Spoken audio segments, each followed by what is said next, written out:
Hello there, and welcome back to this quiet place where the mysteries of our planet unfold slowly, patiently, without rush. Tonight we're going to descend into a world that exists beyond the reach of sunlight, beyond the limits of casual human observation, into the deepest trenches and darkest plains of the ocean floor. Down there, in that cold and crushing darkness, something extraordinary happens. Something that defies our expectations and challenges our understanding of life itself. The creatures that call the Abyss home don't just survive, they thrive, and many of them grow to sizes that would seem impossible anywhere else on Earth.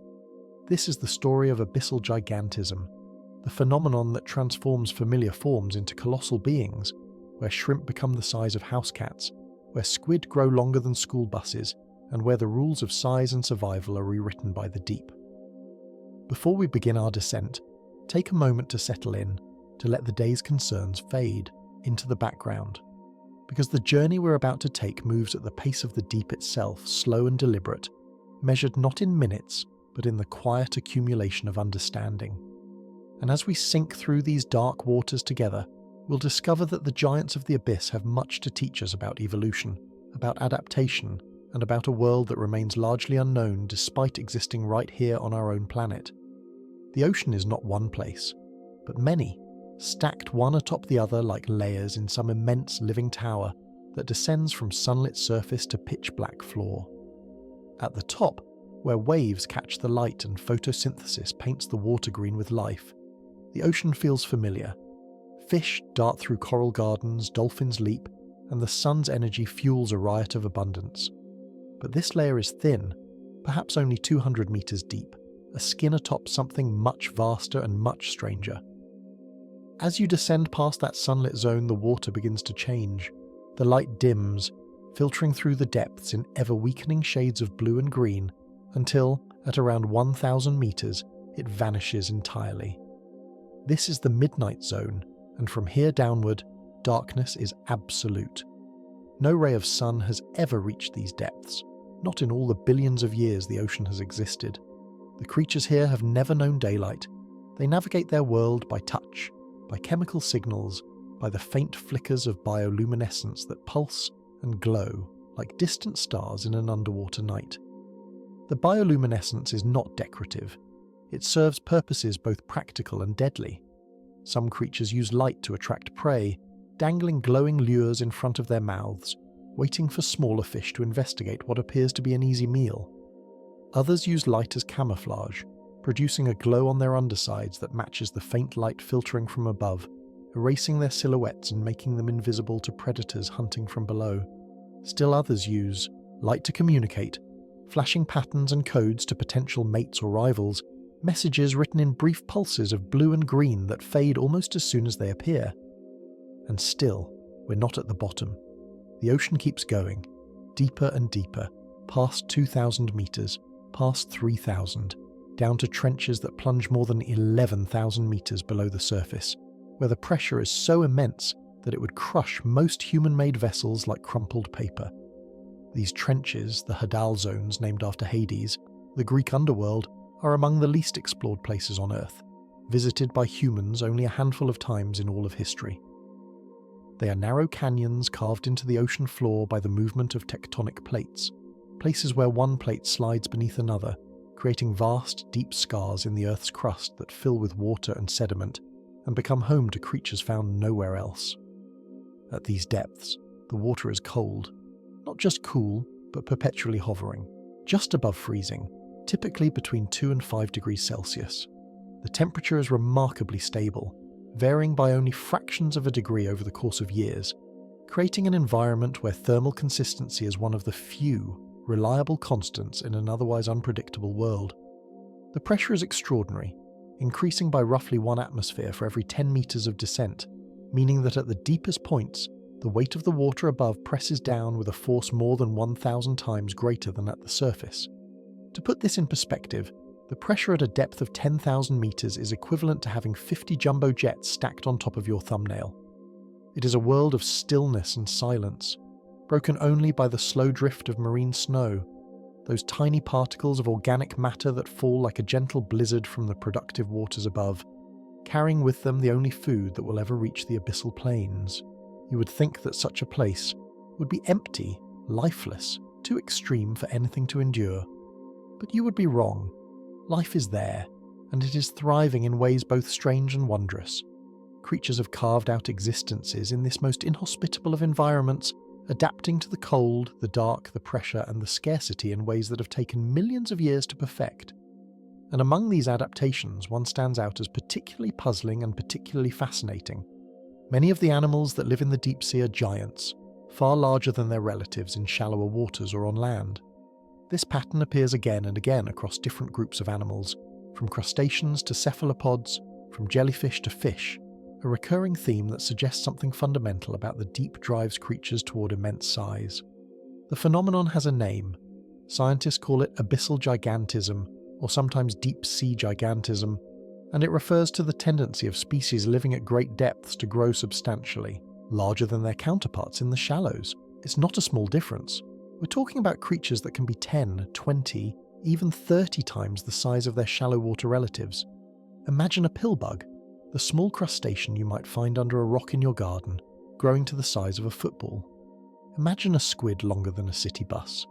Imagine amphipods, those tiny shrimp-like creatures common in tide pools, reaching the length of your forearm. These aren't exaggerations or legends. These are real animals, living real lives in the deepest parts of our ocean, and their size has fascinated and puzzled scientists for more than a century. The first hints of abyssal gigantism came in the late 1800s, when scientists aboard research vessels began dredging specimens from the deep. Among them was Henry Nottage Moseley, a naturalist who sailed on the Challenger expedition, one of the first major scientific ventures to systematically explore the ocean's depths.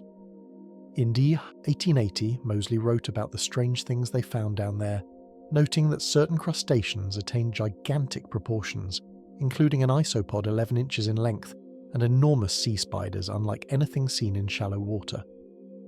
These early observations were met with skepticism, but as more expeditions ventured into the abyss, the pattern became undeniable. Today we know of dozens of species that exhibit deep-sea gigantism. The list includes the colossal squid, which can reach lengths of 14 meters and weigh nearly half a ton. The giant squid, a close relative, grows almost as large, with arms and tentacles that stretch more than 10 meters. Giant isopods, those oversized relatives of the humble pillbug, can grow up to 76 centimeters long and weigh several pounds. The Japanese spider crab holds the record for the largest leg span of any arthropod, reaching nearly 4 meters from claw to claw. Giant amphipods dwelling in the Hadal trenches, the deepest parts of the ocean, can measure more than 30 centimeters, while their shallow water cousins are typically just a few millimeters. There are giant jellyfish with tentacles extending 10 meters, giant sea spiders with bodies the size of dinner plates, and enormous oarfish that can stretch more than 7 meters from head to tail. The phenomenon isn't universal. Not every creature in the deep sea is a giant, and some groups of animals actually get smaller with depth, a trend seen in the tiny organisms that pass through a 1 millimeter mesh, collectively known as meiofauna. But among the larger invertebrates and some fish, gigantism is common enough that it demands an explanation. Why should the deep sea, of all places, foster such size?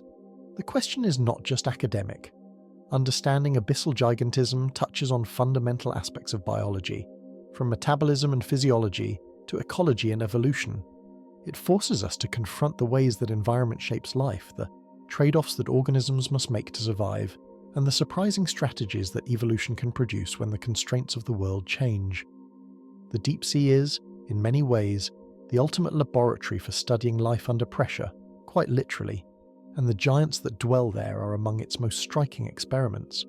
But before we can understand why these creatures grow so large, we need to meet them, to see what their lives are like, to understand the worlds they inhabit and the challenges they face. And so, let's begin our journey not with theories or abstractions, but with the creatures themselves. Let's descend into the cold darkness and encounter the giants one by one, starting with perhaps the most impressive and certainly the most elusive of them all, the colossal squid. In the icy waters surrounding Antarctica, far from the warmth of the sun and deep beneath the Southern Ocean's surface, there lives an animal that has captured human imagination for centuries.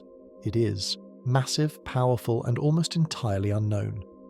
The colossal squid, Mesonychoteuthis hamiltoni, is believed to be the largest invertebrate on Earth by mass, a creature so enormous that its very existence seems improbable. An adult colossal squid can weigh as much as 495 kilograms, roughly the weight of a large horse or a small car, though some scientists believe that the largest specimens, known only from beaks found in the stomachs of sperm whales, may weigh even more, perhaps 600 or 700 kilograms.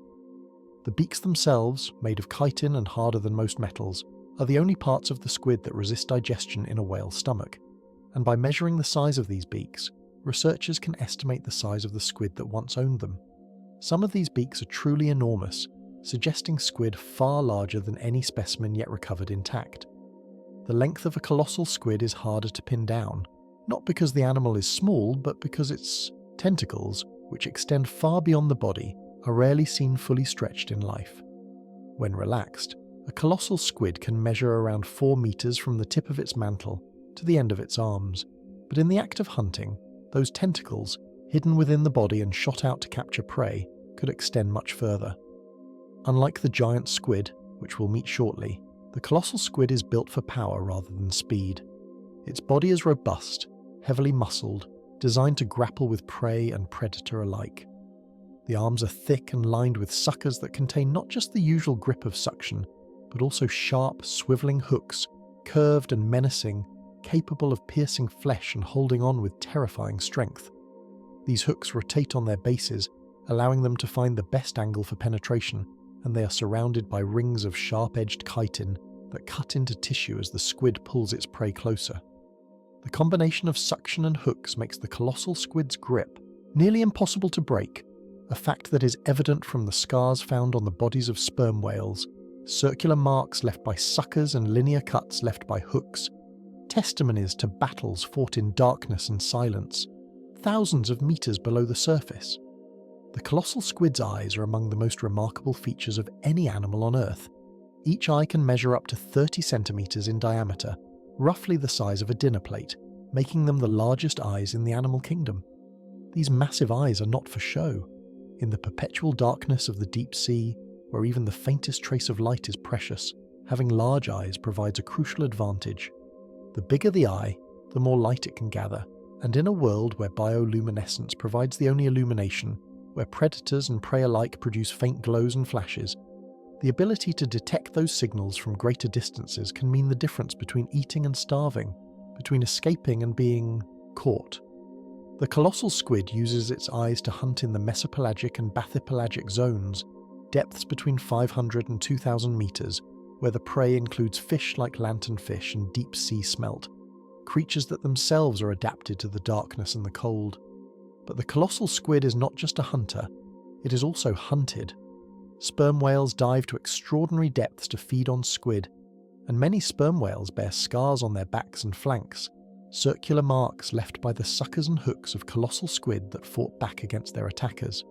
The relationship between sperm whales and colossal squid is one of the ocean's great dramas, played out in darkness, far from human eyes, a battle between two of the largest predators on the planet. We know so little about the colossal squid's life. No one has ever seen a living colossal squid in its natural habitat. All of our knowledge comes from dead or dying specimens, most of them caught in fishing nets or washed ashore, their bodies often damaged, their true size and behaviour still mysteries. We don't know how long they live, how they reproduce, or how they navigate the vast, featureless plains of the deep ocean. We don't know if they are solitary, or if they gather in groups, if they migrate, or if they stay in one place. What we do know is that they are perfectly adapted to their environment, their massive size a testament to the unique conditions of the deep sea, and their existence a reminder that even in the 21st century, with all our technology and all our curiosity, there are still creatures on this planet that remain almost completely unknown. The colossal squid is not alone in its gigantism, nor is it even the only giant squid. There is another, one that has loomed larger in human mythology, and one that, for all its fame, remains nearly as mysterious as its colossal cousin. The giant squid, Architeuthis dux, is a creature of legend. For centuries, sailors spoke of enormous tentacled beasts rising from the depths, of monsters that could drag ships beneath the waves, of the kraken, a mythical terror of the sea. While those stories were exaggerated, they were not entirely fabrications. The giant squid is real, and it is immense. A mature giant squid can reach lengths of 12 to 13 meters, with the majority of that length coming from its two long feeding tentacles, which can be more than twice the length of the body itself. The mantle, the main body of the squid, measures around 2 meters in females, slightly less in males, but it's the arms and tentacles that give the giant squid its legendary size. Each tentacle can extend to more than 10 meters, shooting out from pockets near the head with remarkable speed, snapping forward to capture prey at distances that would be impossible for the shorter arms alone to reach. The tentacles are equipped with specialized clubs at their tips, expanded regions covered in hundreds of suckers, each rimmed with sharp, tooth-like chitin rings that grip and cut simultaneously. Unlike the colossal squid, which is heavier and more powerfully built, the giant squid is slender, almost graceful, designed for speed and agility in the open water. It has 8 arms and 2 feeding tentacles, each lined with hundreds of suckers that contain small serrated rings of chitin, teeth-like structures that grip and cut into the flesh of prey. The arms are more flexible than those of the colossal squid, capable of bending and twisting in complex ways, allowing the squid to manipulate its prey with precision.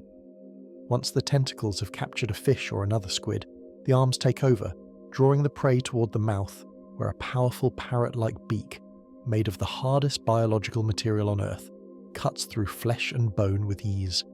The beak is surrounded by a muscular radula, a tongue covered with rows of tiny chitinous teeth that rasp at the food, shredding it into smaller pieces that can be swallowed and digested.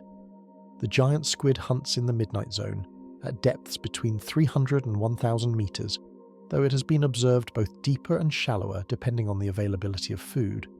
It feeds primarily on deep-sea fish and other squid, using its long tentacles to snatch prey from a distance, pulling the catch toward its powerful beak, where a radula, a tongue covered in tiny file-like teeth, shreds the food into pieces small enough to swallow.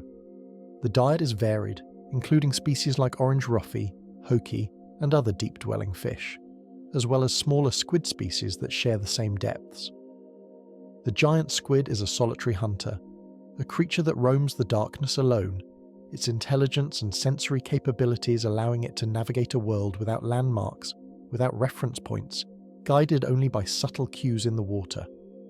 Like the colossal squid, the giant squid has enormous eyes, each one measuring up to 27 centimeters across, second only to the colossal squid in size. These eyes are exquisitely tuned to detect the faintest traces of light, whether from bioluminescent prey or the subtle silhouettes of predators passing overhead. The giant squid cannot see color, but it can detect minute differences in brightness, a crucial ability in an environment where light is measured not in lumens but in rare and fleeting photons. One of the most fascinating adaptations of the giant squid, and indeed of many large deep-sea squid, is its method of buoyancy. Unlike most fish, which use gas-filled swim bladders to control their position in the water column, squid rely on a different solution. The giant squid's body contains a high concentration of ammonium chloride, a compound that is lighter than seawater and provides lift. This allows the squid to maintain neutral buoyancy, without the need for constant swimming, conserving energy in an environment where food is scarce and every calorie counts.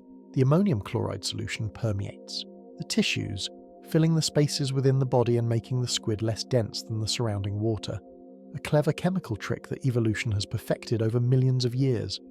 For most of history, the giant squid was known only from carcasses washed ashore or from fragments found in the stomachs of sperm whales. But in 2004, a team of Japanese researchers managed to capture the first photographs of a living giant squid in the wild, using a baited camera line suspended in the waters off the Ogasawara Islands. 2 years later, the same team obtained the first video footage, and in 2012, researchers finally filmed a giant squid in its natural habitat, using lights that mimicked the bioluminescence of jellyfish to attract the creature. The footage revealed a squid that moved with surprising grace, its tentacles flowing like ribbons, its body pulsing as it propelled itself through the water with rhythmic contractions. The giant squid was not a lumbering monster, but a finely tuned predator, elegant and efficient. Yet despite these breakthroughs, the giant squid remains largely a mystery. We still don't know how many species exist within the genus Architeuthis, though genetic studies suggest there may be only one worldwide. We don't know how long they live, though estimates suggest lifespans of a few years at most. We don't know how they find mates in the vastness of the ocean, or how their young survive the vulnerable larval stages. Every answer we find raises new questions, and the giant squid, for all its fame, remains one of the ocean's most enigmatic inhabitants. While the giant squid and colossal squid reign as the largest invertebrates, they are not the only crustaceans to have embraced gigantism in the deep. Far removed from the graceful movements of squid, there are creatures that move with deliberate slowness across the ocean floor, armoured scavengers that embody a different kind of gigantism, one built not for speed but for endurance. The giant isopod, Bathynomus giganteus, is perhaps the most striking example. If you've ever seen a pillbug or roly-poly, those small crustaceans that curl into a ball when disturbed, you already know the basic body plan of an isopod. But where a terrestrial pillbug might measure a centimetre or two in length, a giant isopod can grow to 76 centimetres, roughly the length of a house cat, and weigh more than 1.5 kilograms. It is an enormous segmented creature, covered in a hard exoskeleton divided into overlapping plates that give it a distinctly armoured appearance. The colour ranges from pale lilac to brownish, and the body is broad and flattened, designed to rest on the ocean floor and to wedge into crevices when threatened. The giant isopod has 7 pairs of legs, the first pair modified into maxillips that help manipulate food, the remaining pairs used for walking across the seabed with a slow, deliberate gait. The eyes are large and compound, made up of thousands of individual facets that can detect even the faintest traces of light. Though in the perpetual darkness of the deep sea, vision is of limited use. Instead, the isopod relies heavily on its long antennae, which sweep constantly through the water, detecting chemical signals, vibrations, and changes in pressure that might indicate the presence of food or danger. These antennae are remarkably sensitive, capable of picking up the scent of a dead whale from kilometers away, guiding the isopod on a slow march across the seafloor toward a feast that may sustain it for months or years. Giant isopods live at depths ranging from around 550 meters to more than 2,000 meters, dwelling on the muddy or sandy bottoms of the bathypelagic zone. They are found in most of the world's oceans, from the Atlantic to the Pacific to the Indian Ocean, wherever the conditions are cold and the food supply is unpredictable, and unpredictable is the right word. In the deep sea, food does not arrive on a schedule. It comes in fits and starts, in the form of marine snow, that slow rain of organic particles, and in the occasional bonanza of a whale carcass, or a large fish sinking from the surface. The giant isopod is a scavenger, equipped with powerful mandibles that can tear through tough flesh and bone, and it is opportunistic, feeding on whatever happens to reach the bottom. Dead whales, fish, squid, even other isopods, all are fair game. When food is abundant, the isopod gorges, filling its stomach until it is visibly distended, storing as much energy as possible for the lean times ahead. And those lean times can be long, remarkably long. Giant isopods are known to survive for years without eating. One individual kept in captivity at the Toba Aquarium in Japan fasted for 5 years, refusing food entirely before finally dying, its body still in good condition, its ability to endure starvation almost incomprehensible by the standards of most animals. This ability to go without food is not unique to isopods, but they represent an extreme example. The deep sea is a place where patience is not a virtue, it is a necessity. Food is so scarce that evolution has favoured creatures that can wait, that can slow their metabolisms to a crawl, that can survive on stored energy for months or years until the next meal arrives. The giant isopod's size plays a role in this.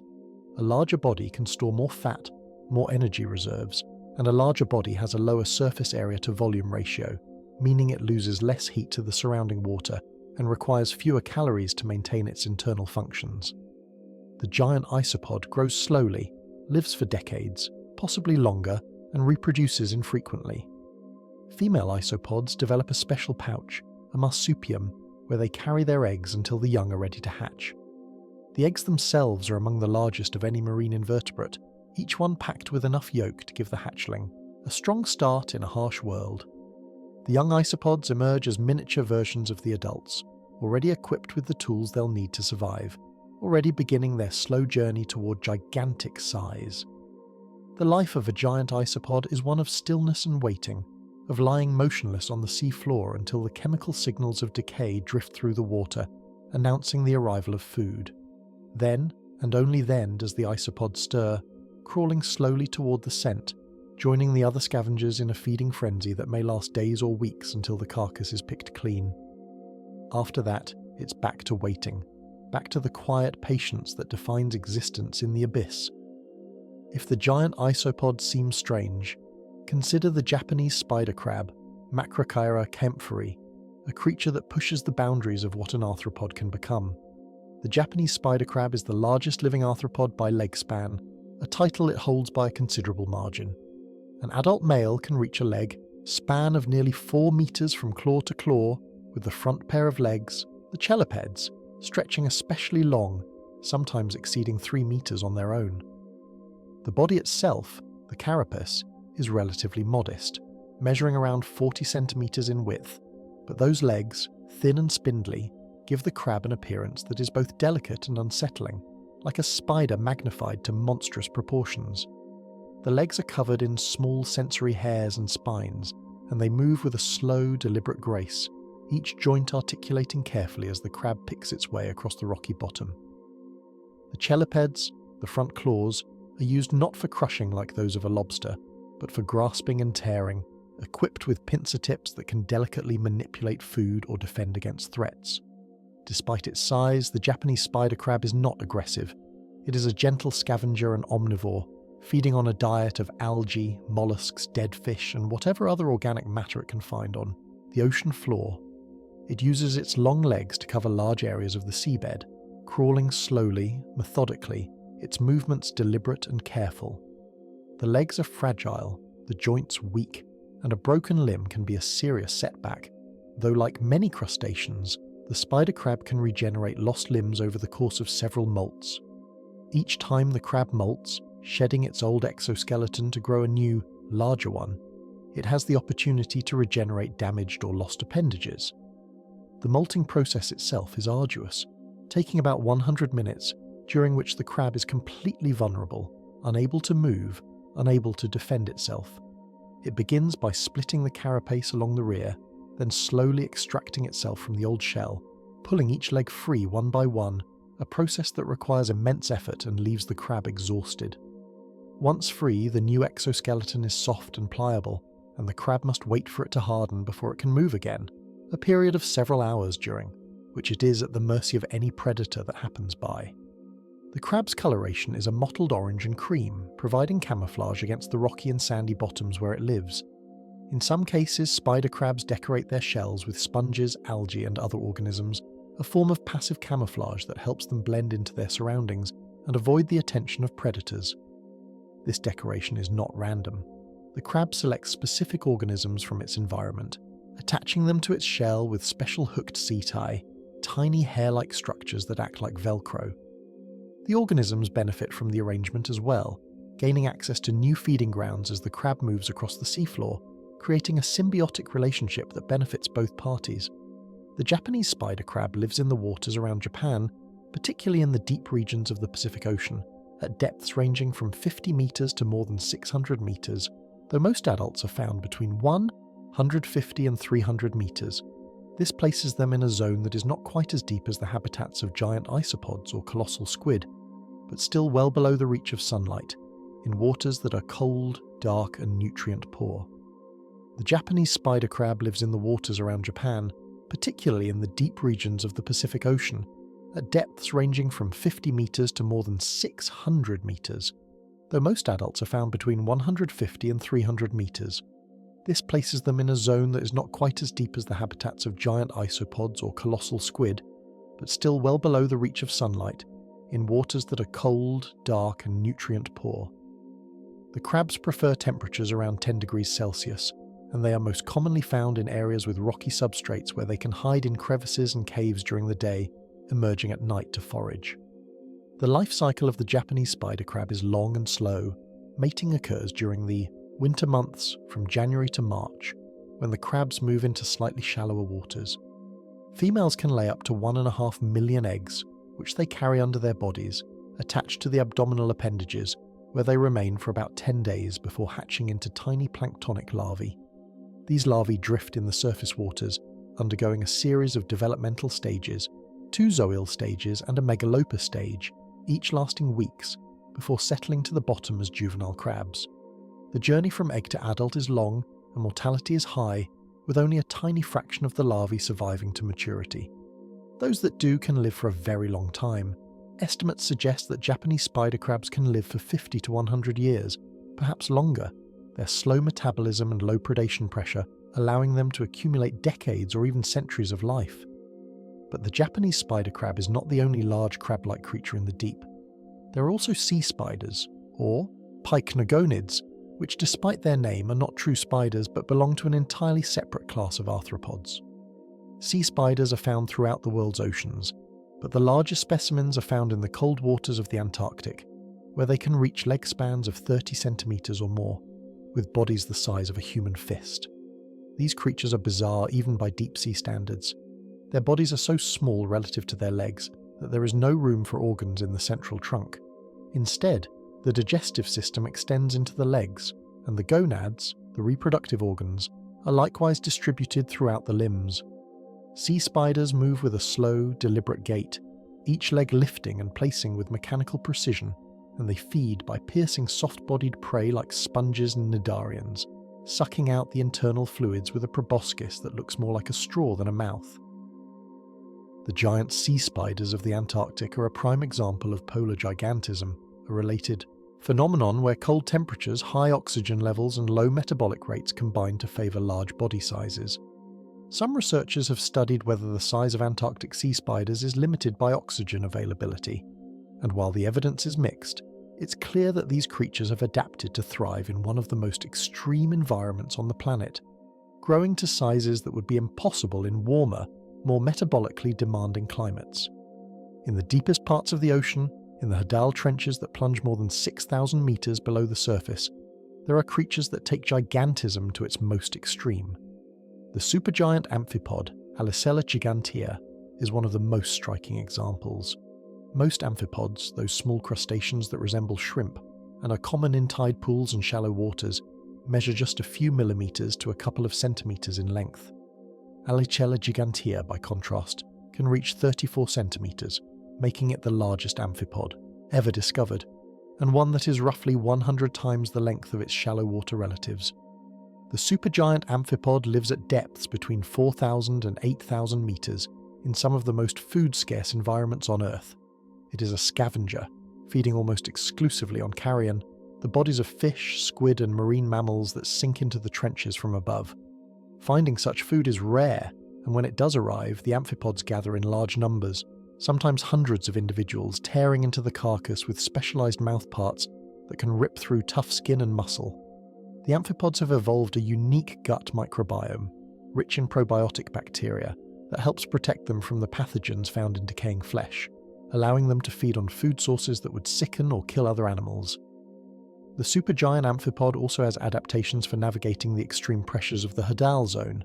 Its body is primarily water, which is incompressible, and it lacks any gas-filled spaces that would collapse under pressure. Its movements are slow and deliberate, conserving energy in an environment where every calorie must be carefully managed. Interestingly, despite living in different oceans, all the giant amphipods studied so far are very closely related, suggesting that they may represent a single widespread species that has managed to colonize the Hadal trenches across the globe. This is remarkable, given the isolation of these environments, and it hints at the ways that deep-sea currents and geological processes can connect distant parts of the ocean floor, allowing species to disperse over vast distances. The life history of the supergiant amphipod remains largely unknown. We don't know how long they live, how often they reproduce, or how their young find food in the years before they are large enough to compete for carrion.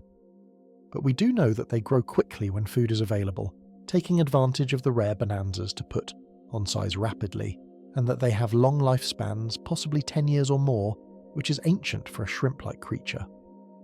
The supergiant amphipod is a testament to the power of evolution to find solutions to even the most extreme challenges, and it serves as a reminder that the Hadal zone, the deepest part of the ocean, is not a barren wasteland but a thriving, if sparse, ecosystem with its own giants, its own mysteries, and its own stories to tell.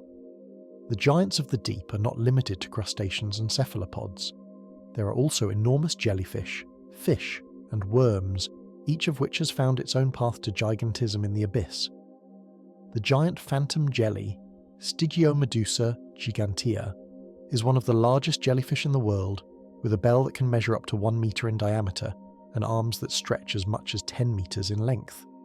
Unlike many jellyfish, which have numerous delicate tentacles, the giant phantom jelly has just 4 thick ribbon-like arms that trail behind it as it drifts through the midnight zone. These arms are used both for propulsion and for capturing prey, which consists of small fish and plankton that become entangled in the gelatinous folds. The giant phantom jelly is rarely seen, and most of what we know about it comes from fleeting encounters with submersibles and remotely operated vehicles. It moves with a slow, pulsing rhythm, its dark purple body almost invisible against the black water, a ghost drifting through the deep. Another giant jellyfish, the big red jellyfish Tiburonia granrojo, lacks tentacles entirely, instead using its thick, fleshy arms to capture prey and bring it to the mouth at the centre of the bell. This jellyfish can reach similar sizes to the giant phantom jelly, and it too is found in the deep waters of the Pacific, where it hunts in the darkness, its red coloration rendering it nearly invisible to most creatures, since red light does not penetrate to these depths, and red pigments appear black in the absence of red wavelengths. Then there is the giant oarfish, Regalicus glesni, a creature so long and serpentine that it has been mistaken for sea serpents throughout history.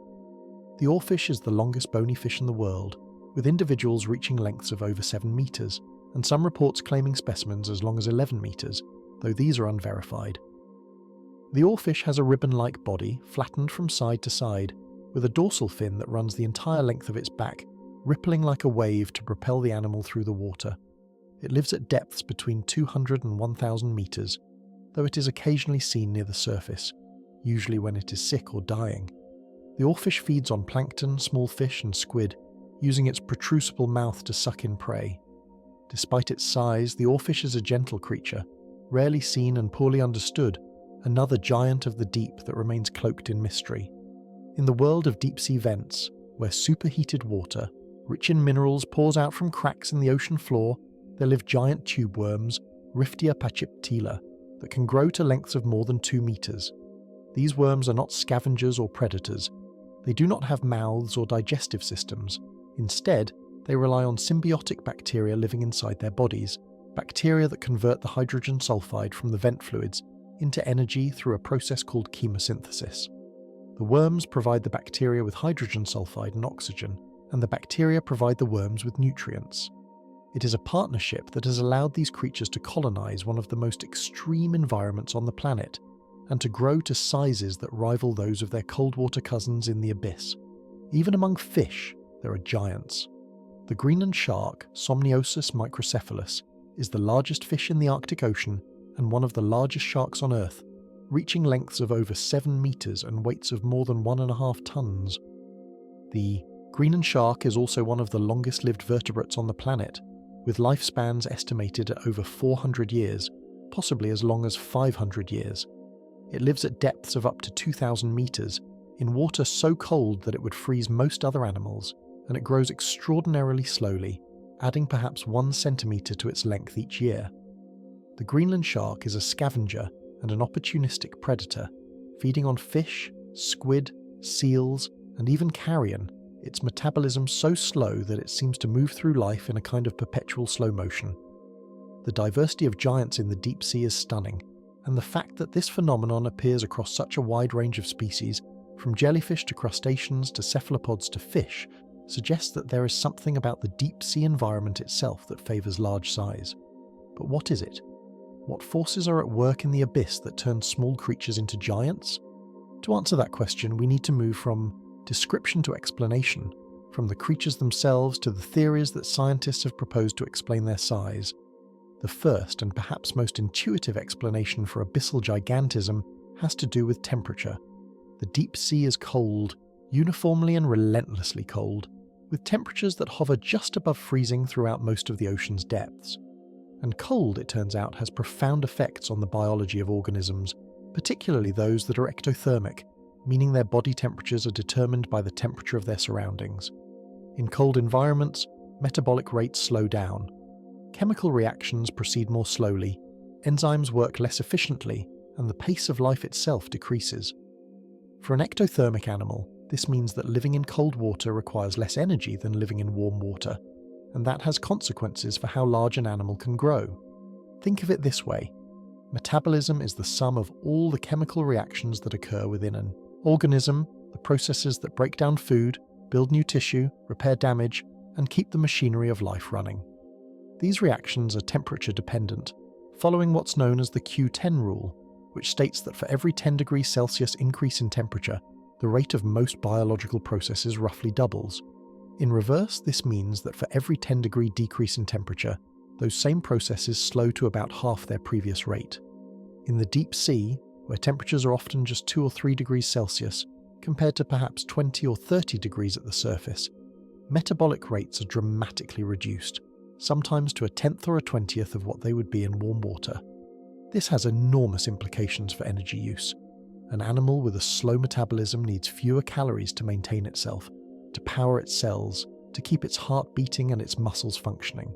There is a principle in biology known as Bergmann's rule, first proposed in the mid-1800s, which states that animals living in colder climates tend to be larger than their relatives in warmer climates. The reasoning behind this is straightforward. A larger animal has a lower surface area to volume ratio than a smaller animal. In practical terms, this means that a large animal loses heat more slowly than a small one, because it has less surface area relative to its mass.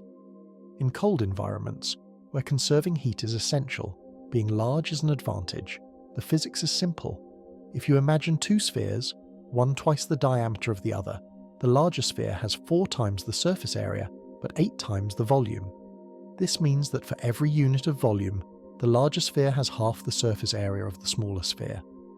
Since heat loss occurs through the surface, this lower ratio means less heat is lost per unit of body mass, allowing the larger animal to maintain its temperature more efficiently, or in the case of ectotherms, to retain whatever small amount of heat they generate through metabolic activity. Bergmann's rule was originally formulated for warm-blooded animals, endotherms like birds and mammals, but recent research suggests that it may also apply to cold-blooded animals, including those in the deep sea. In the frigid waters of the abyss, a large body size allows an organism to retain whatever heat it generates through metabolic processes, even if that heat is minimal. More importantly, in cold water, the metabolic demands of life are reduced, which means that the same amount of food can support a larger body. A giant isopod, for example, does not need to eat as frequently as a smaller isopod living in warmer, shallower waters because its metabolism is slower, its energy expenditure lower. This allows it to invest more of its resources into growth rather than maintenance, resulting in a larger final size. Cold also affects cells directly. At lower temperatures, cells tend to grow larger, and organisms with larger cells often have slower metabolic rates and longer lifespans. This is thought to be related to the ways that temperature affects the fluidity of cell membranes and the efficiency of cellular processes. In the deep sea, where temperatures are consistently low, cells can reach sizes that would be unstable or inefficient in warmer water, and this cellular gigantism may contribute to the overall size of the organism. Additionally, cold water contains more dissolved oxygen than warm water. Oxygen is more soluble at lower temperatures, which means that the deep sea, despite its cold and its darkness, is actually relatively rich in oxygen, at least in some regions. However, the relationship between oxygen and gigantism is more complicated than it first appears. While it's true that cold water can hold more dissolved oxygen, that doesn't necessarily mean that oxygen is always available to the organisms living there. There are regions of the ocean, particularly at intermediate depths, between 200 and 1,000 meters, where oxygen levels are actually quite low, creating what are known as oxygen minimum zones. These zones form because organic matter sinking from the surface is consumed by bacteria, which use up oxygen in the process, and because the water at these depths is often isolated from the surface currents that would replenish the oxygen supply. Interestingly, the oxygen minimum zones do not seem to be the places where gigantism is most pronounced. Instead, gigantism is most common in the deeper waters, below the oxygen minimum zone, where oxygen levels are higher and more stable. This suggests that oxygen availability does play a role in supporting large body sizes, but it's not the only factor, and the story is more nuanced than a simple correlation between cold water, high oxygen, and large animals. One theory is that larger organisms are better able to extract oxygen from the water because they have more surface area in their gills or other respiratory structures, and because their slower metabolisms mean that they can function effectively even at lower oxygen concentrations. In the deep sea, where oxygen levels can vary depending on local currents and the decomposition of organic matter, having a large body size may provide a buffer, allowing the animal to survive periods of low oxygen that would be lethal to smaller individuals. Some researchers have also proposed that the combination of cold and high oxygen creates conditions that favour the evolution of large cells, which in turn leads to large organisms. The idea is that oxygen diffuses more slowly through tissue at cold temperatures, and that having larger cells which have lower surface area to volume ratios actually makes it easier for oxygen to reach the interior of the cell. This is counterintuitive, but the physics of diffusion and the geometry of cells suggest that it may be true, at least under certain conditions.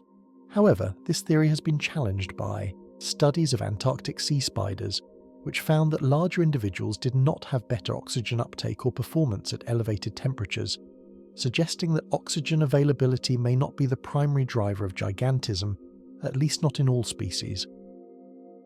The relationship between temperature, oxygen, and size is clearly important, but it's also clear that other factors are at work, factors that have to do not just with the physiology of individual organisms, but with the ecology of the deep-sea environment as a whole. One of those factors is food, or rather, the lack of it. The deep sea is one of the most food-poor environments on Earth. Sunlight does not reach the abyss, which means that there is no photosynthesis, no primary production, no plants or algae generating energy from the sun. The only food that reaches the deep sea comes from above, in the form of marine snow, those tiny particles of organic matter that drift down slowly through the water column, taking weeks or even months to reach the bottom. By the time this material arrives, most of the easily digestible nutrients have been consumed by organisms in the shallower layers, and what remains is largely refractory, difficult to break down, low in energy. The marine snow consists of dead plankton, fecal pellets from animals in the upper layers, bits of dead fish, fragments of gelatinous creatures, and various other organic debris. As it sinks, bacteria colonize it, breaking it down further, consuming the best parts and leaving behind compounds that are harder to digest, molecules like chitin, cellulose, and complex lipids that require specialized enzymes to process. By the time this snow reaches the abyssal plains, it has been picked over again and again, and what settles on the bottom is often little more than dust, a thin coating of organic material that accumulates at a rate of perhaps a few grams per square meter per year. It's not much to live on. Imagine trying to survive on the equivalent of a few breadcrumbs scattered across an area the size of a basketball court, and you begin to understand the challenge that deep-sea organisms face. Occasionally, something more substantial reaches the deep, a dead fish, a squid, or, in rare and spectacular events, the carcass of a whale. These foodfalls can support entire communities for months or even years, but they are unpredictable, arriving without warning and in locations that are impossible to anticipate. When a whale dies and sinks to the bottom, it brings with it tons of flesh, blubber and bone, a sudden bonanza of nutrients in an otherwise impoverished landscape. Scavengers converge from all directions, drawn by the chemical signals of decay that spread through the water like a dinner bell ringing across the abyss. Giant isopods, amphipods, hagfish, sleeper sharks, and countless other creatures gather at the carcass, feeding until they are gorged, storing as much energy as possible before the feast is consumed and the long wait begins again. The whale carcass becomes an ecosystem unto itself, supporting not just scavengers, but also specialized organisms that live nowhere else. Bacteria colonize the bones, breaking down the lipids stored within them through a process that can take decades. Worms burrow into the bones, harboring symbiotic bacteria in their tissues that extract nutrients from the marrow. Crabs, snails, and other invertebrates graze on the bacterial mats that form on the surface of the bones, creating a miniature world of interdependent species that persist long after the flesh has been stripped away. For the creatures of the deep sea, life is a constant balance between finding enough food to survive and conserving enough energy to last through the inevitable periods of starvation. and it is in this context that gigantism begins to make sense. There is a principle in biology known as Kleber's rule, which describes the relationship between body size and metabolic rate. The rule states that metabolic rate does not scale linearly with body mass. Instead, it scales to the 3/4 power of mass, meaning that a large animal uses less energy per kilogram of body weight than a small animal. This is often described in terms of efficiency. A large animal is more metabolically efficient than a small one, getting more bang for its buck, so to speak, from each unit of food it consumes. The reason for this has to do with the surface area to volume ratio. A small animal has a large surface area relative to its volume, which means it loses heat quickly and needs to generate a lot of energy to maintain its body temperature, or, in the case of ectotherms, to fuel its metabolic processes. A large animal, by contrast, has a smaller surface area relative to its volume, which means it loses heat more slowly and can get by on less energy per kilogram of body weight. To understand this more concretely, consider two isopods, one small and one giant. The small isopod, let's say 10 centimeters long and weighing 50 grams, has a certain surface area and a certain metabolic rate. If we scale it up to the size of a giant isopod, 70 centimeters long and weighing 1.5 kilograms, the surface area increases, but not as much as the volume. If linear dimensions increase by a factor of 7, the surface area increases by roughly 49 times, but the volume increases by 343 times. This means that the giant isopod has 7 times less surface area per unit of volume than the small isopod. Since metabolic heat is lost through the surface, the giant isopod loses heat more slowly and requires less energy per kilogram to maintain itself. The same principle applies to oxygen uptake, to waste removal, and to all the other processes that depend on surface area. The larger animal is simply more efficient, able to do more with less, and in an environment where food is scarce and every calorie counts, this efficiency is a tremendous advantage. In the deep sea, where food is scarce and every calorie counts, being large is a significant advantage. A giant isopod, for example, can survive for years without food, living off stored fat reserves, whereas a smaller isopod would starve within weeks or months. The ability to store energy and to use it efficiently is crucial in an environment where meals are few and far between. The giant isopod's body is essentially a living battery, capable of storing enormous amounts of energy in the form of fat and using that energy at a trickle, sustaining itself through long periods of famine. When food finally arrives, the isopod feeds voraciously, consuming as much as it can hold, sometimes eating until its stomach is visibly distended, and then it waits patiently for the next meal, which may not come for months or years. But gigantism is not just about surviving starvation, it's also about covering more ground. In the deep sea, food is not evenly distributed, it's patchy, unpredictable, arriving in one place and not another, and the creatures that find it first are the ones that get to eat. A larger animal can cover more distance in search of food, because its longer legs, or its greater swimming ability, allow it to range over a wider area. A Japanese spider crab with its 4-meter leg span can patrol a much larger section of the seabed than a smaller crab, increasing its chances of encountering a food source. A giant amphipod can detect the chemical signals of a sinking carcass from farther away, because its large body allows it to maintain a slower, steadier metabolism that doesn't burn through its energy reserves as quickly as a smaller amphipod. Size also confers competitive advantages. When multiple animals converge on a food source, the largest individuals are often the ones that get the best access, that can push smaller competitors aside, that can feed longer and more efficiently. In the deep sea, where competition for food can be fierce, even if it's infrequent, being large is a way to win. And finally, size affects reproduction. Larger animals tend to produce larger or more numerous offspring, and in the deep sea, where juvenile mortality is high and the chances of any individual surviving to adulthood are slim, producing more offspring is a strategy that pays off. The giant isopod, for example, produces eggs that are among the largest of any invertebrate, each one packed with enough nutrients to give the hatchling a fighting chance. The Japanese spider crab produces millions of eggs, knowing that only a tiny fraction will survive. The efficiency of large size also extends to longevity. In an environment where growth is slow and food is scarce, it makes sense to delay reproduction and to invest in growing large before attempting to reproduce. Many deep-sea giants do exactly this, reaching sexual maturity only after many years, sometimes decades, of growth. The Greenland shark, for example, does not reach sexual maturity until it is around 150 years old, after a lifetime of slow, steady growth. This strategy, known as delayed maturity, allows the animal to reach a size where it has a better chance of surviving long enough to reproduce, and where its offspring have a better chance of inheriting the genetic traits that contribute to large size and long life. The deep sea, in many ways, rewards patience, and gigantism is one of the ways that evolution has responded to that reward. But food scarcity is not the only ecological factor at play. There is also the matter of predation, or rather, the lack of it. In the shallow waters of the ocean, life is competitive and dangerous. There are predators everywhere, from fish to sharks to marine mammals, all hunting for their next meal. In such an environment, being small has its advantages.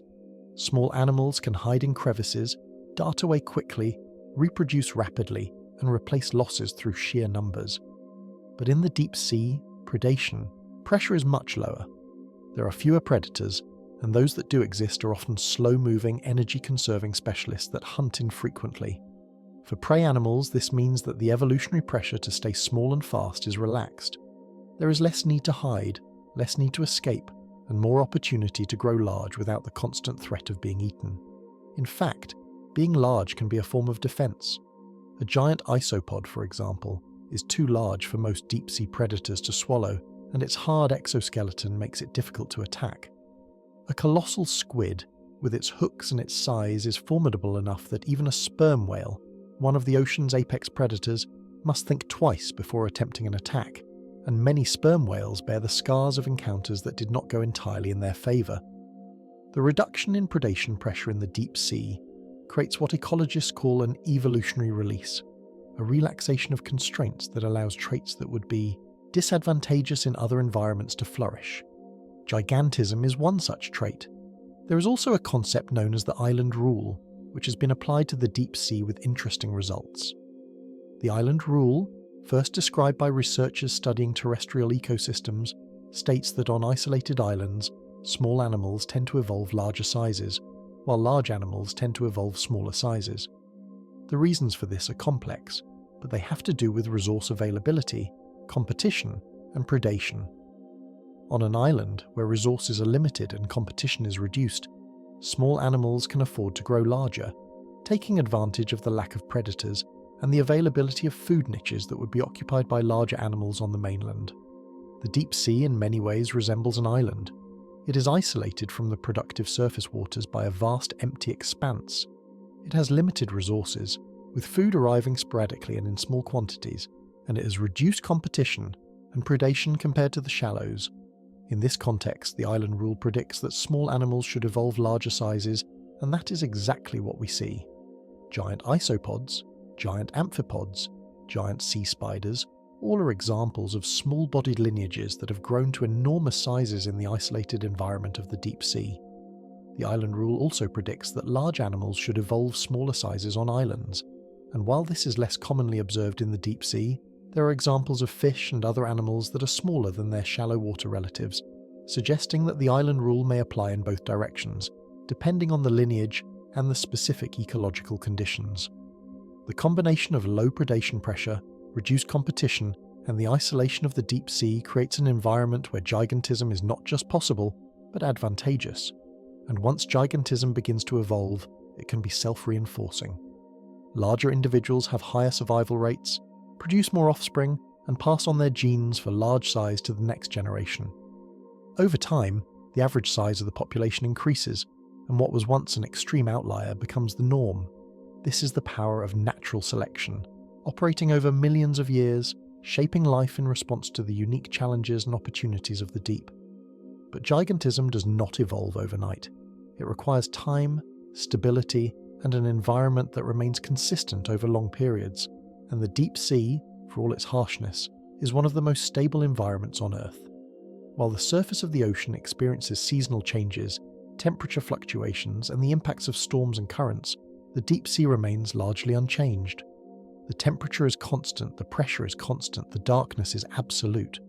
The deep sea is a refuge, a place where evolution can take its time, where lineages can persist for millions of years without the disruptions that affect life in the shallows. And it is in this context that we can begin to understand the evolutionary history of abyssal gigantism, the deep roots of the giants that dwell in the abyss. The deep sea is often described as a living fossil environment, and there is truth to that description. Many of the creatures that live in the abyss are representatives of ancient lineages, groups of animals that have changed little over millions of years.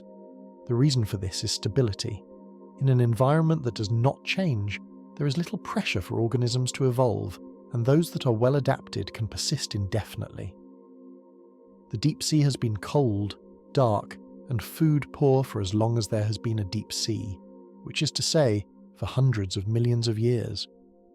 The creatures that colonized the abyss long ago found a world that, while harsh, was also predictable, and they adapted to it in ways that have proven remarkably durable. Gigantism in this context is not a recent innovation. It is an ancient strategy, one that has been employed by various lineages at different times and in different places throughout the history of life on Earth. There is evidence that some of the giant creatures of the deep sea are related to ancient forms that lived during periods when the ocean was warmer and more oxygenated, periods such as the Paleozoic and Mesozoic eras. During these times, gigantism was more widespread, with enormous arthropods, cephalopods, and other creatures roaming the seas. The Ordovician period, for example, saw the rise of giant anomalocaridids, predatory arthropods that could reach over a metre in length, and trilobites that dwarfed their later relatives. These creatures lived in cold polar waters, and their size has been linked to the same factors that drive modern abyssal gigantism: cold temperatures, high oxygen, and unique ecological conditions. As the climate changed over millions of years, as the ocean warmed and oxygen levels fluctuated, many of these giants went extinct in the shallows. The shallow seas became dominated by faster, smaller predators, by bony fish and sharks that could move quickly and efficiently, outcompeting the lumbering giants of earlier eras. But in the deep, where conditions remained more stable, where temperature and oxygen levels changed more slowly, the descendants of those ancient giants found refuge. As the ocean cooled and oxygen levels changed, many of these giants went extinct in the shallows, but their descendants persisted in the deep where conditions remained more favourable, or at least more stable. The deep ocean became a refuge not just for ancient forms, but for ancient strategies, for ways of life that had been successful in the past and that could continue to succeed in the right environment.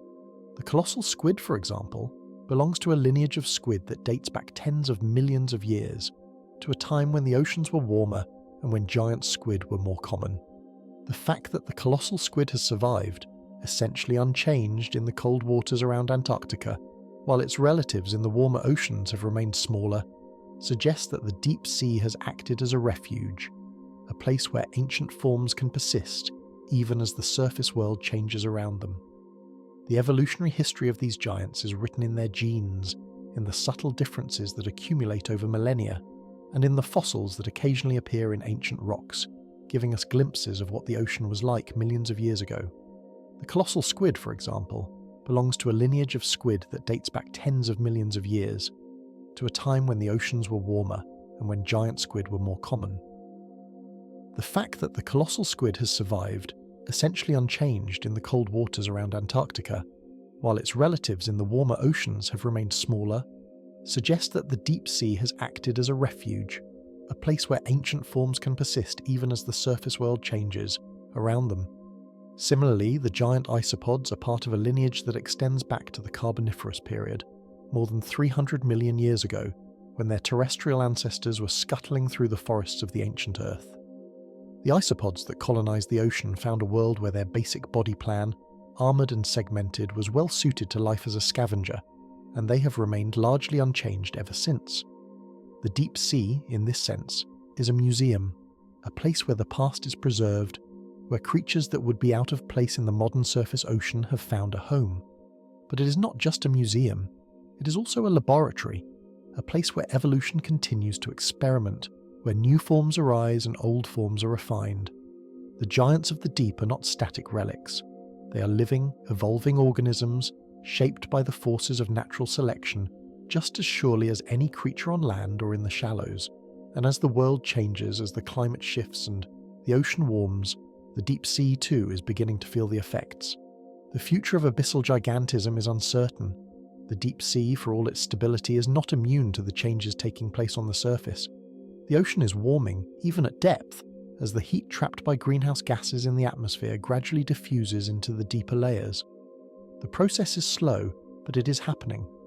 Measurements from the past few decades show that temperatures in the abyss are rising, at rates of around 1/100th of a degree Celsius per decade in some regions, and up to 1/10th of a degree per decade in others. These changes may seem small, but for creatures adapted to temperatures that have remained constant for millions of years, even a small increase can have significant effects.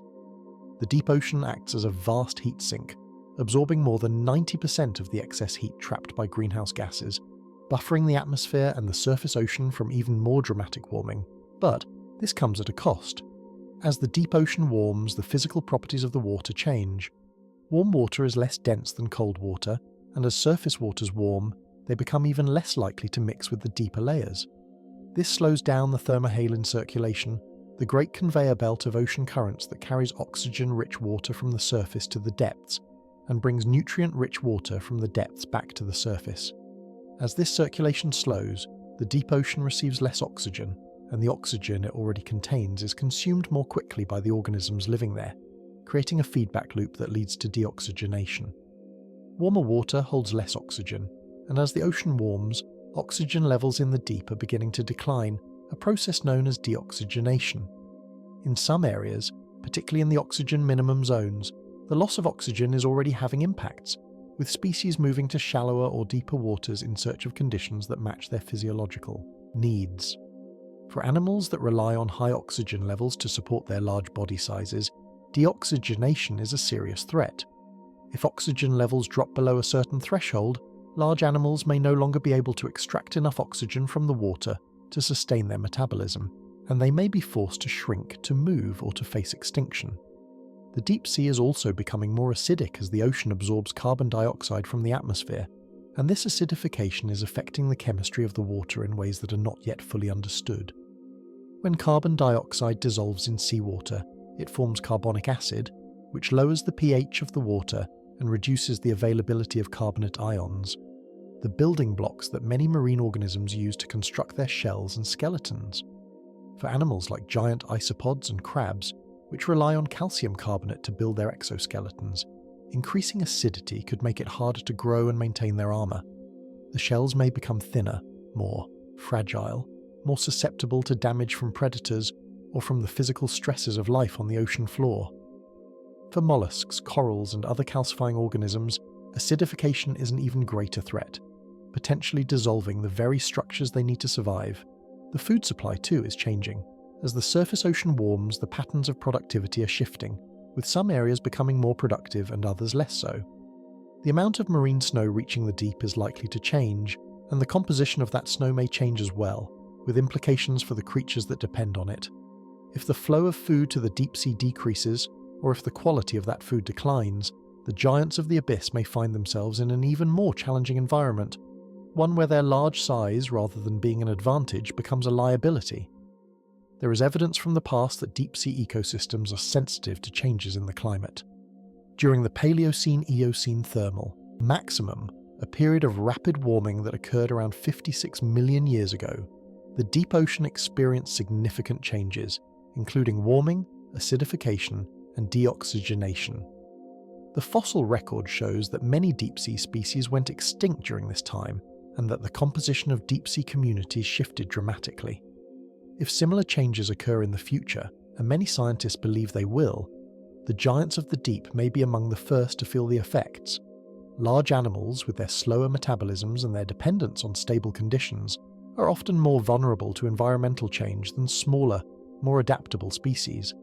If the deep sea becomes warmer, less oxygenated, and less productive, the conditions that favour gigantism may disappear, and the giants may shrink or vanish altogether. Climate change is not the only threat. Human activities are also reaching into the deep sea. Deep-sea fishing, particularly for species like the orange ruffy and the Patagonian toothfish, is removing large predators and altering the structure of deep-sea food webs. Mining for minerals on the seabed is being explored in several regions, and the potential impacts of this activity on deep-sea ecosystems are poorly understood but likely to be severe. Pollution, including plastic waste and chemical contaminants, is accumulating in the deep sea, where it persists for decades or centuries, affecting the health of organisms and the functioning of ecosystems. The deep sea is no longer the remote, untouched wilderness it once was. It is being changed rapidly and in ways that are difficult to predict, and the creatures that live there, including the giants, are facing an uncertain future. But it is not all doom and gloom. The deep sea is vast, far larger than any terrestrial ecosystem, and there are parts of it that remain entirely unexplored. Every new expedition, every new dive, reveals species that were unknown to science, ecosystems that were unexpected, and connections that were unsuspected. It is entirely possible, even likely, that there are giants in the deep sea that we have not yet discovered, creatures even larger and stranger than the colossal squid or the supergiant amphipod, living in places we have not yet reached. The deep ocean holds secrets, and abyssal gigantism is one of them, a phenomenon that continues to fascinate and perplex, to challenge our understanding and to inspire our curiosity. The mysteries of abyssal gigantism are far from solved. For all that we have learned about the giants of the deep, there is much that we still do not know. We do not know, for example, how long most deep-sea giants live. Estimates exist for some species like the Greenland shark, which can live for centuries, possibly as long as 500 years based on radiocarbon dating of their eye lenses, making them the longest-lived vertebrates on Earth. But for others, like the colossal squid or the giant isopod, we have only rough guesses based on growth rates and size. Do giant isopods live for 20 years, 50 years, a century? We simply don't know. The slow metabolism and cold temperatures suggest long lifespans, but without the ability to track individuals over time or to age them using reliable methods, we're left guessing. Some researchers have attempted to age deep-sea creatures by examining growth rings in hard parts, much like counting rings in a tree, but the rings are often unclear, irregular, or absent entirely, making this method unreliable. We do not know how they find mates in the vastness of the ocean, how they communicate, or how they navigate. The deep sea is so large, so dark, and so featureless that finding another individual of the same species would seem nearly impossible, yet they manage it, and we do not know how. Do they use chemical signals, pheromones released into the water that drift for miles, guiding potential mates to their source? Do they use bioluminescence flashing, patterns that only members of their own species can recognize? Or do they rely on sound, producing low-frequency calls that travel through the water for vast distances, singing songs we cannot hear? We don't know. For many deep-sea giants, we've never observed mating behavior, never seen courtship, never witnessed the moment when two individuals come together to reproduce. Everything we know is inference, educated guesswork based on anatomy, and on comparisons with shallow water relatives.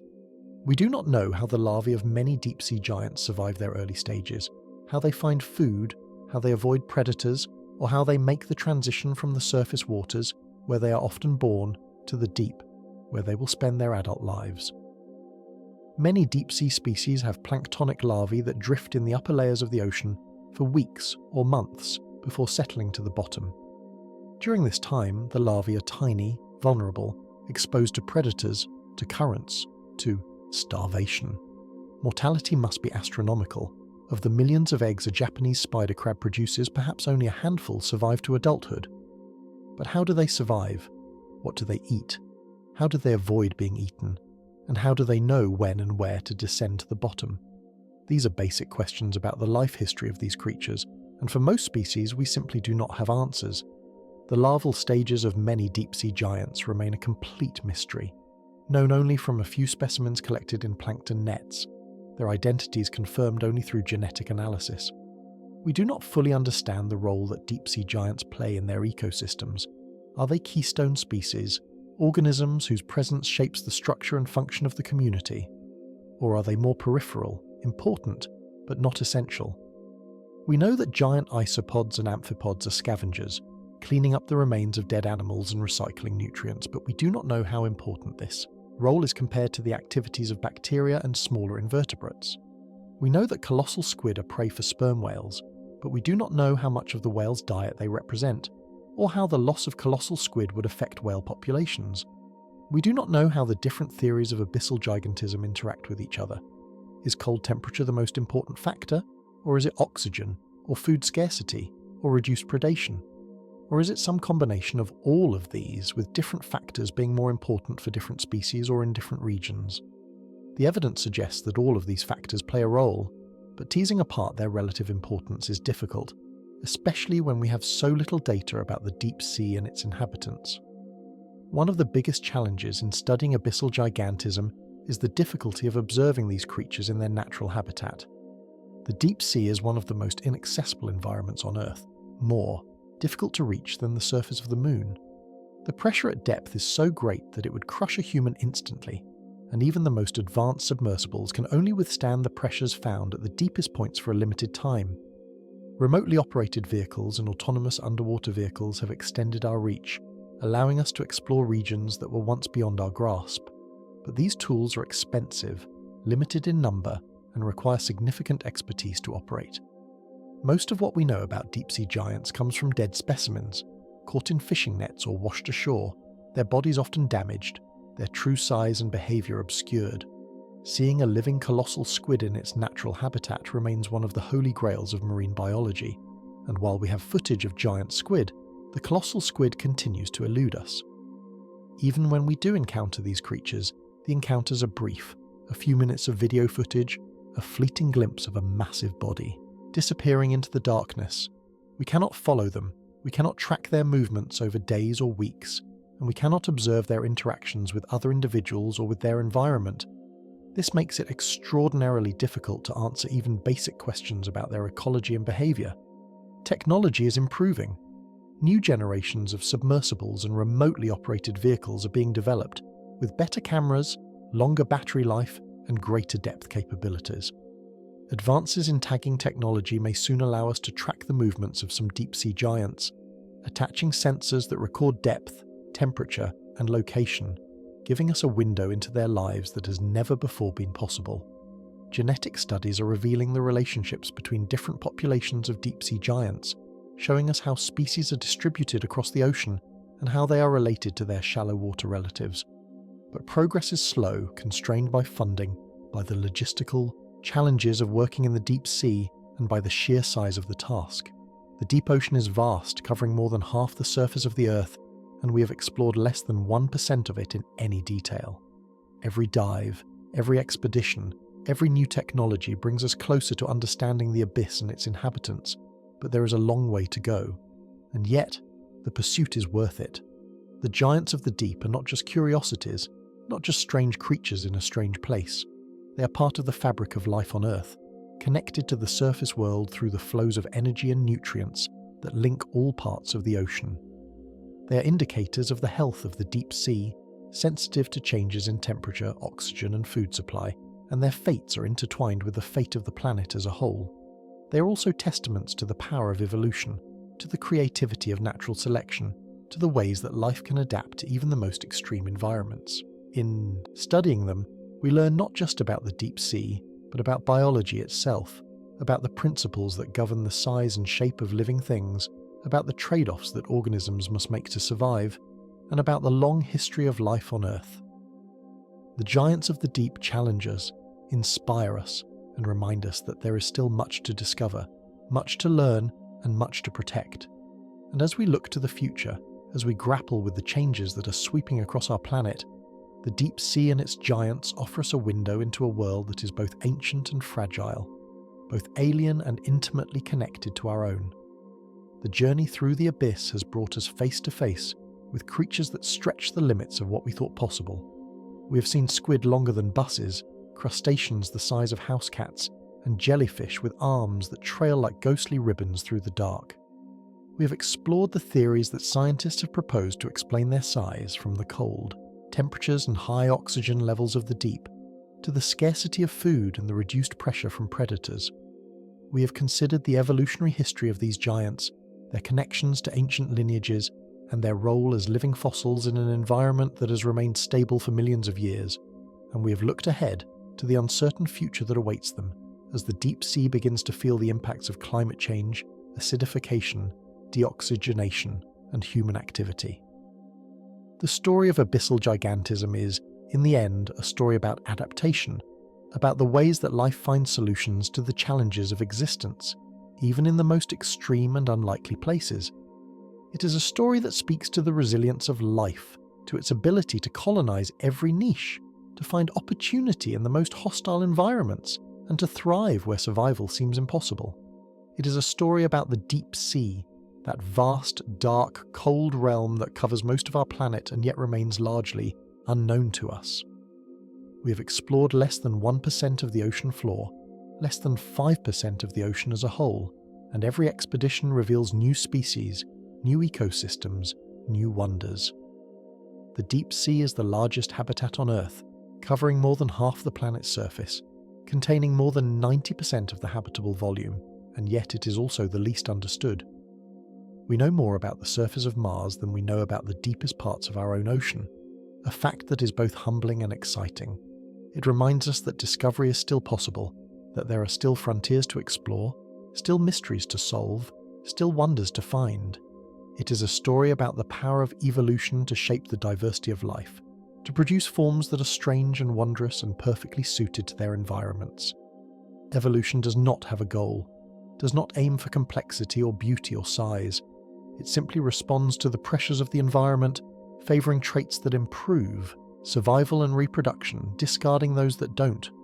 But in that process, it creates remarkable things, creatures so well adapted to their niches that they seem designed, so unusual that they challenge our assumptions about what is possible. The giants of the deep are products of millions of years of evolution, shaped by the unique conditions of the abyss, refined over countless generations until they became the creatures we see today. And they are still evolving, still changing, still responding to the pressures around them, even as those pressures shift and intensify. And it is a story about mystery, about the questions that remain unanswered and the discoveries that await us in the depths. For every question we answer about the deep sea and its inhabitants, a dozen new questions arise. How do colossal squid find each other in the vastness of the Antarctic Ocean? What triggers the descent of larval giant isopods from the surface to the bottom? How do supergiant amphipods navigate the Hadal trenches, and how do they detect food from kilometers away? These are questions that may take decades or centuries to answer, questions that will require new technologies, new approaches, new ways of thinking about life in the deep. But they are questions worth asking, because in seeking the answers we learn not just about the creatures themselves, but about the principles that govern all life on Earth. As we rise back toward the surface, leaving the giants behind in their dark domain, we carry with us a sense of wonder and a recognition of how much we have yet to learn. The deep sea is not a dead zone, not a barren wasteland, but a thriving ecosystem, filled with life that has adapted to conditions we can barely imagine. The giants that dwell there are not anomalies, not mistakes of nature, but finely tuned products of millions of years of evolution, shaped by the unique forces of the abyss. They are part of a world that exists in parallel to our own, connected to the surface by invisible threads of energy and matter, yet separate, remote, and largely beyond our reach. And in their existence, they pose questions that go to the heart of biology. What are the limits of size? How large can an organism become before the constraints of physics and biology become insurmountable? What trade-offs must be made to achieve gigantism, and what are the costs? These are questions that apply not just to the deep sea, but to life in general, and the giants of the abyss offer us a unique perspective, a natural experiment playing out in the most extreme environment on Earth. The deep sea also reminds us of the fragility of the natural world. For all its vastness, for all its apparent remoteness, the abyss is not immune to the changes we're making on the surface. The warming of the ocean, the loss of oxygen, the acidification of the water, all of these are reaching into the deep, altering the conditions that have remained stable for so long and threatening the creatures that depend on them. The giants of the deep, with their slow growth, their long lifespans and their dependence on stable conditions, are particularly vulnerable. If we lose them, we lose not just a set of remarkable creatures, but a window into the past, a link to ancient oceans, and a source of wonder and inspiration. And we lose a part of the diversity of life on Earth, a diversity that is already under threat from so many directions. The deep sea is not ours to exploit or to ignore. It is a part of the planet that we share with countless other species, and it plays a crucial role in the functioning of the Earth's systems, from the regulation of climate to the cycling of nutrients.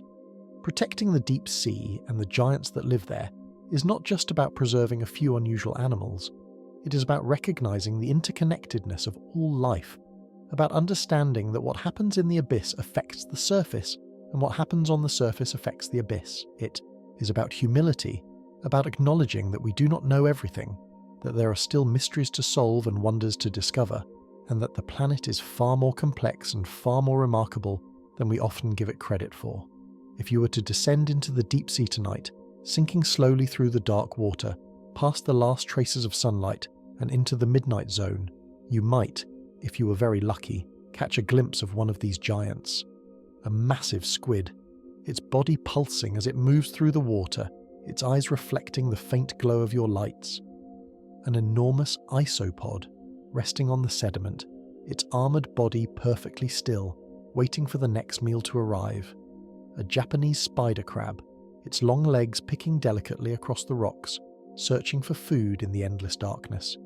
You might see a jellyfish, its bell contracting and relaxing with a slow, hypnotic rhythm, its arms trailing behind like ribbons in a current. Or you might see nothing at all, just the empty water, the slow drift of marine snow, the vast, silent expanse that stretches in all directions. But even if you saw nothing, you would know that they are there, the giants, living their lives in the cold and the dark, growing slowly, moving deliberately, enduring the challenges of the abyss with a patience and a resilience that spans millennia. They are a part of the ocean, and the ocean is a part of the earth, and the earth is a part of us. And in knowing them, even a little, we come to understand the planet we live on just a bit better, to see the connections that bind all living things, and to appreciate the extraordinary diversity of life that fills every corner of this world, from the highest mountains to the deepest seas. The story of abyssal gigantism is not over. It continues in the depths, in the lives of creatures we have barely begun to understand, in the slow processes of evolution that are still at work, shaping life in response to the ever-changing conditions of the planet.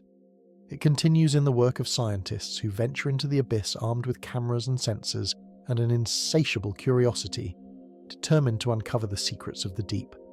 And it continues in our own awareness, in the recognition that the ocean is not just a resource to be exploited, but a living system, complex and fragile and essential to the health of the planet. As we turn our attention back to the surface, back to the world of light and warmth and familiarity, we carry with us the memory of the giants and the knowledge that there is still so much more to learn, so much more to discover, so much more to protect. The deep sea is calling, and the giants are waiting, and the mysteries of the abyss are there for us to unravel, if only we have the courage and the curiosity to venture into the dark. And so, as we conclude this journey through the cold depths and the world of giants, we leave with a sense of awe, a sense of humility, and a sense of responsibility.